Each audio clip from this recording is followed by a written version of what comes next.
कैसे हो आप सभी लोग। Welcome back to our new video of class 10th science. तो आज हम लोग पढ़ने वाले हैं चैप्टर 2। मैंने चैप्टर 1 पूरा ख़त्म कर दिया, खल्लास कर दिया बहुत ही आसान भाषा में। जो मेन टॉपिक्स थे उनको हम लोगों ने क्लियर किया। और अब हम पढ़ने वाले हैं अम्ल, क्षारक एवं लवण। अम्ल का मतलब क्या होता है, पहले मैं चैप्टर का नाम क्लियर कर दे रहा हूँ आपको, फिर हम लोग आगे बढ़ेंगे। ओके, तो यहाँ पूछा गया अम्ल क्या है। अम्ल क्या है, तो अम्ल होता है एसिड। क्या होता है, एसिड। क्षार क्या है, क्षार जो है वो होता है हमारे पास बेस। लवण क्या है, लवण है हमारे पास साल्ट। ओके, तो इस टाइम मैं फोकस कर रहा हूँ साइंस पे, क्योंकि साइंस थोड़ा हार्ड होती है। और एसएसटी को भी मैं आप लोगों के लिए कवर कर रहा हूँ एनिमेटेड वीडियो बना के। ओके, जो आप लोगों को शायद परसों यानी कि 1 जनवरी को आप लोगों को सरप्राइज मिलने वाला है, क्योंकि आ रहा है animated video of class 10 chapter 1 SST, Europe में राष्ट्रवाद का उदय। तो अभी हम लोग इसको देखते हैं लिखित में, यानी कि एनिमेटेड में नहीं। ये भी एनिमेटेड में आप लोगों को पता है। पीडब्ल्यू यानी अलग पांडे सर ने लॉन्च किया है एसएसटी साइंस की एनिमेटेड वीडियो। आप लोग देख सकते हैं पीडब्ल्यू क्रिएशंस -1 वाले चैनल पे जाके। उस पर लगभग 1 लाख के ऊपर सब्सक्राइबर चले गए हैं। ओके, तो आप लोग वहाँ देख सकते हो, फ्रॉड चैनल पे मत जाना। ओके, अब देखते हैं हम ला रहे हैं एसएसटी की एनिमेटेड वीडियोस। तो आप लोग देख सकते हैं उनमें, और बड़े ही आसान भाषा से आप लोग उसमें सीख सकते हैं। आ रही है 1 जनवरी को सीरीज। ओके, तब हम लोग क्लियर करते हैं अपना साइंस का चैप्टर नंबर अम्ल, क्षार एवं लवण। 50 सब्सक्राइबर जल्दी से करवाओ, ताकि मैं लाइव आ सकूं और आप लोगों का डाउट क्लियर कर सकूं। ओके, अभी इस टाइम चैनल पे 21 सब्सक्राइबर हो चुके हैं। ओके, इसमें कितने कम है, 50 में कितने कम है, इसमें कितने कम है, इसमें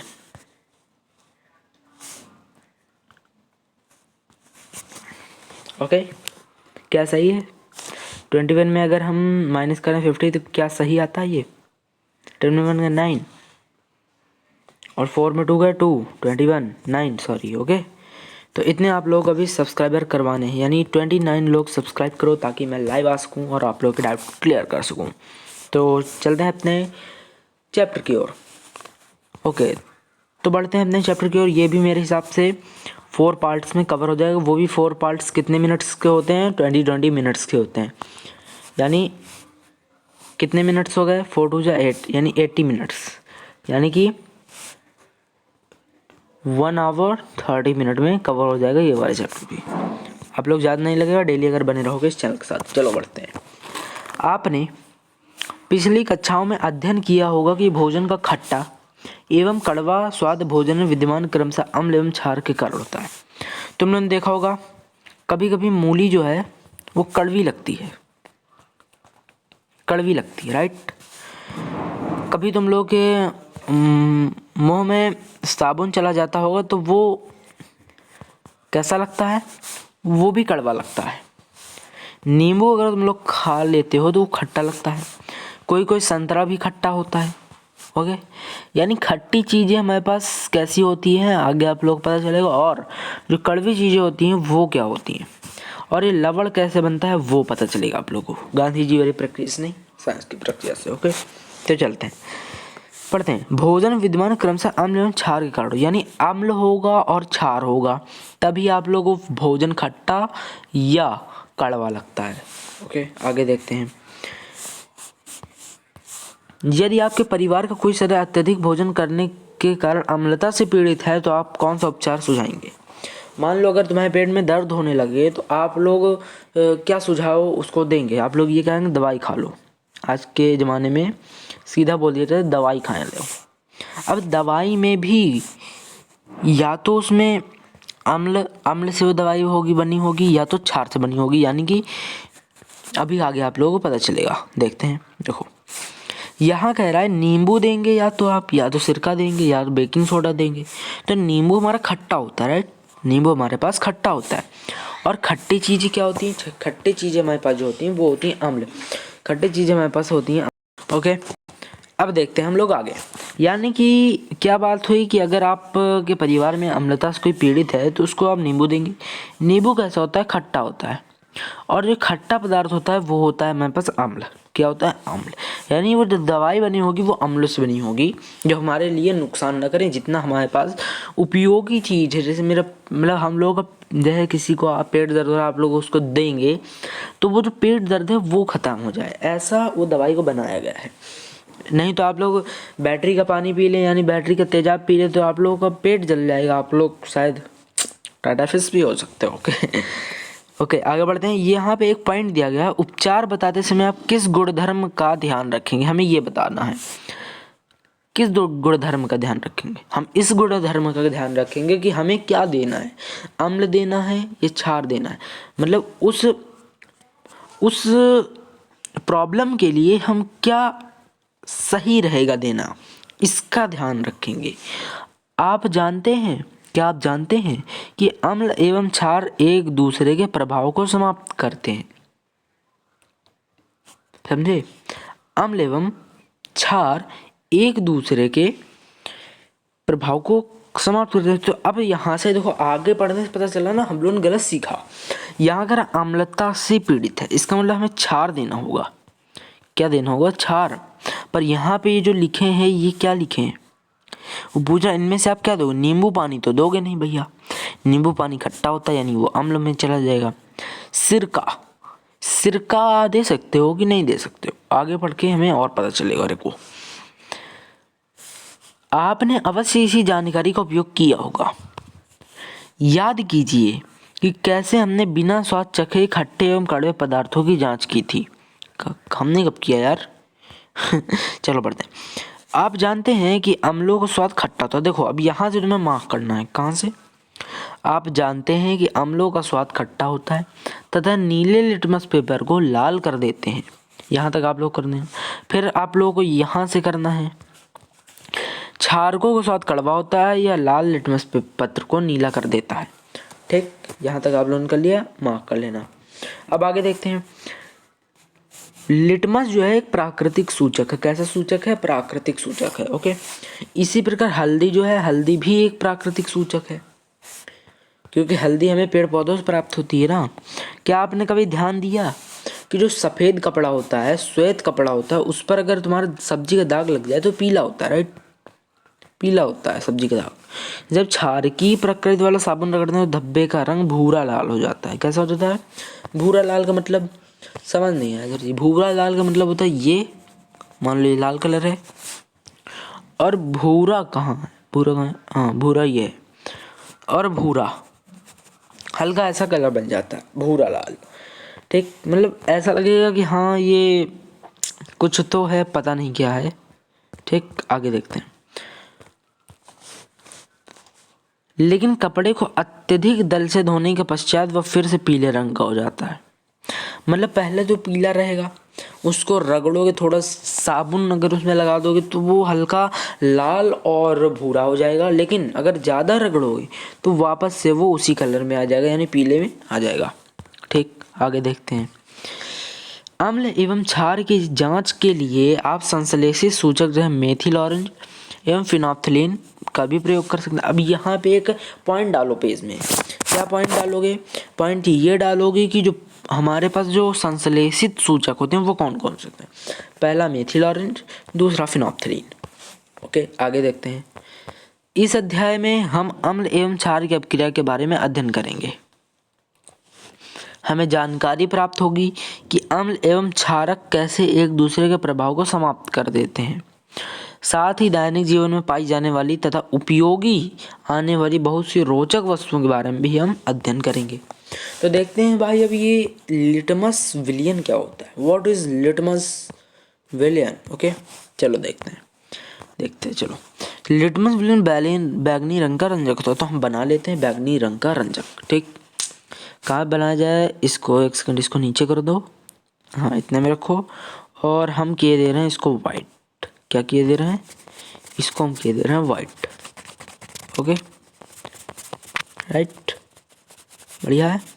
ठीक, अब हम यहाँ बनाएंगे आप लोगों को समझाने के लिए तस्वीर। इसको बैठाओ, क्या आप जानते हैं?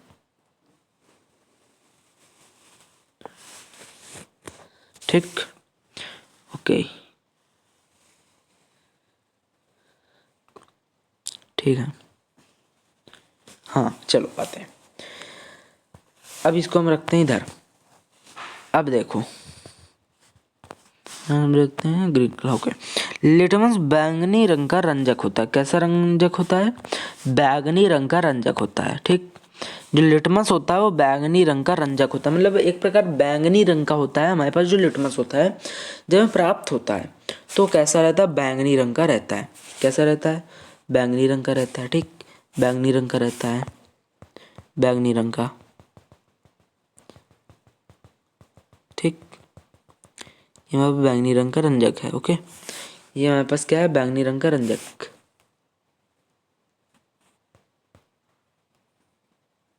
ओके, ठीक है, बढ़िया। अब ये जो हमारे वो बैंगनी रंग का रंजक है, ठीक, बैंगनी रंग का है। आगे देखते हैं, पढ़ते हैं। आगे लिखा है जो थैलाफाइटा समूह के लीचेन पौधे से निकाला जाता है। अब ये लीचेन पौधे से निकाला जाता है। कहाँ से? लीचेन नामक पौधे से ये निकाला जाता है। क्या? ये इसको क्या कहते हैं? बैंगनी रंग का रंजक। प्रायः इसे सूचक की तरह उपयोग किया जाता है। इसे हम सूचक की तरह ही उपयोग करते हैं। लिटमस विलेन जब ना तो अम्लीय होता है ना ही क्षारीय, तब ये बैंगनी रंग का होता है। अगर मान लो कोई कुछ हुआ ही ना, ना वो क्षारीय है ना अम्लीय है, तो वो इस कलर का रहेगा। ठीक, लाल पत्ता गोभी, हल्दी, हाइड्रेंजिया, पिटूनिया एवं जायर, क्या लिखा है यहाँ पे, एक सेकंड, जेरानियम। ठीक, जेरानियम। कई फूलों की रंगीन पंखुड़ियों किसी विलयन में अम्ल एवं क्षारक की उपस्थिति को सूचित करते हैं। इन्हें अम्ल क्षारक सूचक भी कहते हैं। अब देखो मैं तुम लोग एक बात बताता हूँ। ठीक, एक बढ़िया सी बात बताता हूँ, रुको। देखो एक बढ़िया सी बात क्या बता रहे हैं हमें, देखो हमें बढ़िया सी बात एक याद आई, एक सेकंड, एक बढ़िया सी बात आई, याद आई, रुको, देखो समझो। यहाँ से आप लोग जो भी पढ़ोगे वो बढ़िया पढ़ोगे। देखो क्या हमें एक बात याद आई कि आप लोग इस समझाएं कैसे।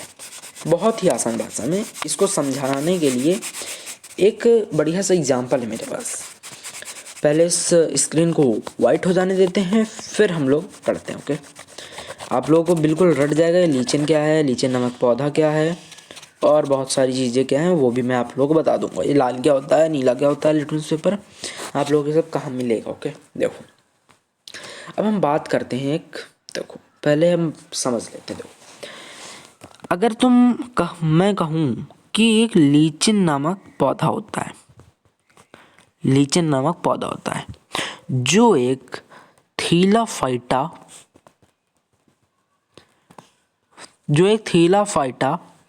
मतलब इस पौधे के समूह को थैलाफाइटा समूह कहते हैं, थैलाफाइटा। और ये जो हम लिटमस प्राप्त करते हैं ना, ये हम प्राप्त करते हैं लीचेन से। किससे? लीचेन नामक पौधे से, जो कि एक थैलाफाइटा का समूह का पौधा है। अब आगे देखते हैं हम लोग। देखो जो ये लीचेन नामक पौधा होता है ये किस कलर का होता है? वो होता है इस कलर का। किस कलर का? इस कलर का। ठीक, समझो, इसको समझो थोड़ा। अगर हम मान लो, अब यहाँ पे आप लोगों को ध्यान से समझना, देखो अगर मान लो हम इसको अम्ल में डाल दें, और मानो अगर हम इसको क्षार में डाल दें, तब क्या होगा वही समझाना है मुझे। फिर आप लोगों के पास मतलब आते सब हैं तुम लोगों को, मतलब हर तरह के आते हैं। देखो अगर अम्ल में तुम डाल लोगे इसको, अगर तुम अम्ल में डालोगे तो ये जो है ये किस कलर का हो जाएगा? ये हो जाएगा या तो नीले कलर का हो जाएगा, एक सेकंड, या तो भैया नीले कलर का हो जाएगा ये भी, या तो भैया या तो फिर ये लाल कलर का हो जाएगा। अब आप लोगों को इसका गुणधर्म यानी कि इसी प्रॉपर्टीज पता होनी चाहिए कि क्या होगा, अम्ल में क्या होगा और क्षार में क्या होगा इनमें से। अब मैंने तुम्हें बताया एसिड का कलर जो होता है वो रेड होता है। इसका मतलब अगर अम्ल में हम इसको डालेंगे तो ये रेड कलर का होगा। कैसा? रेड कलर का होगा। और यही अगर मतलब क्षार को अगर हम इसमें डाल दें तो क्या होगा? तो ये ब्लू कलर का होगा। अब देखो ये हमारे पास एक आ गए, एक नीला आ गया हमारे पास, एक लाल आ गया, वो तो था ही हमारे पास, उससे हमें पता चला अम्ल कौन सा, क्षार कौन सा। ठीक, अब इनसे पता अगर तुम इसको अम्ल में डाल दोगे दोबारा तो ये इसी कलर का रहेगा, लेकिन अगर तुमने इसको क्षार में डाल दिया तो ये इस कलर में हो जाएगा। ठीक, लेकिन अगर तुमने इस नीले वाले को अम्ल में डाला तो ये लाल हो जाएगा, और अगर इसको क्षार में ही डाला तुमने तो फिर ये इसी कलर का रहेगा। आया बढ़िया समझ में? ओके, आगे बढ़ते हैं। देखो यहाँ क्या पूछा जा रहा है, यहाँ पर आपको 3 परख नलियाँ दी गई हैं। ठीक, इनमें से एक आश्रित जल एवं शेष 2 में से एक अम्लीय विलयन है तथा दूसरे में क्षारीय विलयन है। यदि आपको केवल लाल लिटमस पत्र दिया जाए तो आप प्रत्येक परख नली में रखे गए पदार्थों की पहचान कैसे करेंगे? ओके, तो आप लोगों को कन्फर्म कर देता हूँ। देखो, अम्लों का स्वाद खट्टा होता है और ये नीले को लाल कर देते हैं, लिखा है यानी लाल कर देते हैं। ठीक, लाल हो जाता है, तो वही यहाँ पे हमें लिखना है। कैसे हम पता लगाएंगे? अब हमारे पास आ गया अम्लों एवं क्षारक के रासायनिक गुणधर्म कैसे समझेंगे। अब ये मेन प्रॉब्लम आती है कि हम समझें कैसे उनके गुणधर्म।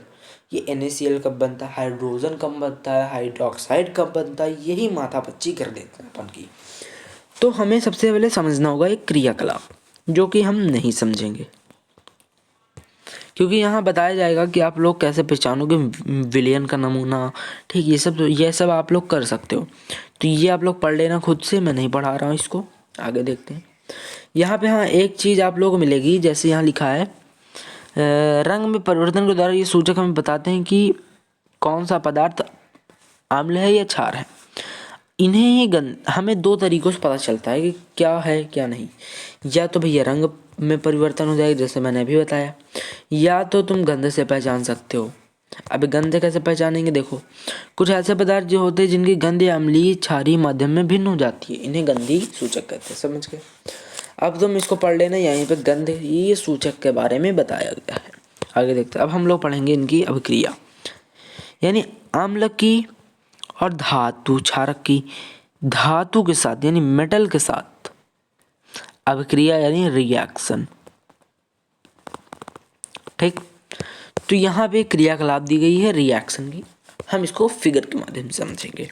देखो, यहाँ पे हमने दानेदार यानी कि जिंक के टुकड़े लिए हैं और डाल दिए हैं। कहाँ डाला है? तन सल्फ्यूरिक अम्ल में डाला है, और इसको हम किसी भी उसमें डाल देंगे और उससे एक स्ट्रॉ निकालेंगे यानी प्रवाह नली निकालेंगे, जो कि एक साबुन के विलयन में जाके हम उसको खोल देंगे। जब उससे बुलबुले निकलेंगे तो उनके सामने मोमबत्ती लाएंगे, और अगर फट फट की आवाज़ करना है यानी हाइड्रोजन गैस बनी है। अब ये बताओ जिंक क्या है? जिंक एक मेटल है, राइट। तन सल्फ्यूरिक अम्ल क्या है? अम्ल लगा है, यानी कि अम्ल क्या है? अम्ल समझ ही गए हो क्या है। तो इसको कहते क्या है? देखो, अगर हाँ अम्ल की धातु के साथ अपक्रिया करवाएं तो नमक बनेगा और हाइड्रोजन गैस निकलेगी। कोई भी धातु हो, लवण बनेगा, हाइड्रोजन गैस निकलेगी। लवण कैसा बनेगा? लवण का मतलब NaCl, नमक। ओके, आगे देखते हैं। जैसे ये यहाँ पे मतलब कि लवण में कुछ भी हो सकता है, जरूरी नहीं NaCl ही, बस हाँ नमक होना चाहिए, लवण होना चाहिए। आगे देखते हैं। अब देखो यहाँ पे अपक्रिया भी दी गई। अब ये है तुम्हारे पास एक हाइड्रोक्साइड लगा है, इसका मतलब क्या है? इसका मतलब ये है कि पहले इसको पढ़ना पड़ेगा। देखो, एक परत में जिंक के कुछ दानेदार टुकड़े लीजिए, उसमें सोडियम हाइड्रोक्साइड का घोल मिलाकर उसे गर्म कीजिए। तत्पश्चात आप बताइए कि क्या हुआ है। देखो, ये तुम लोग बताना है ये क्या है। यहाँ पे हमारे पास क्या लिया गया? ओके, एक सेकंड।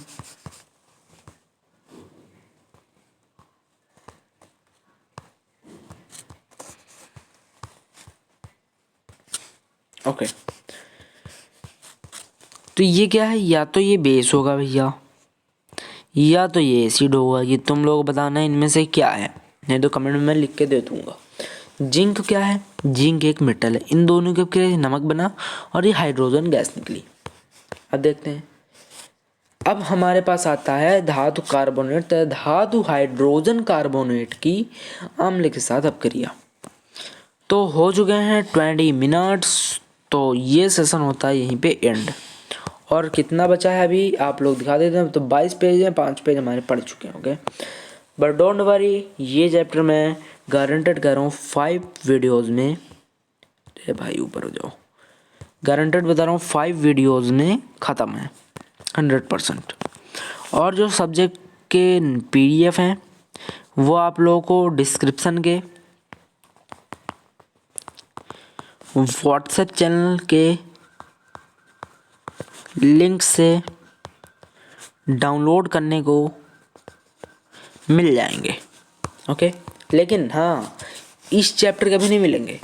आप लोग सिर्फ चैप्टर 1 के और SST के नोट्स चैप्टर 1 के और प्लस इंग्लिश के चैप्टर 3 के नोट्स।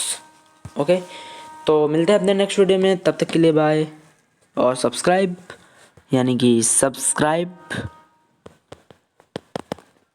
और लाइक ज़रूर कर देना। मिलते हैं अपने नेक्स्ट वीडियो पे।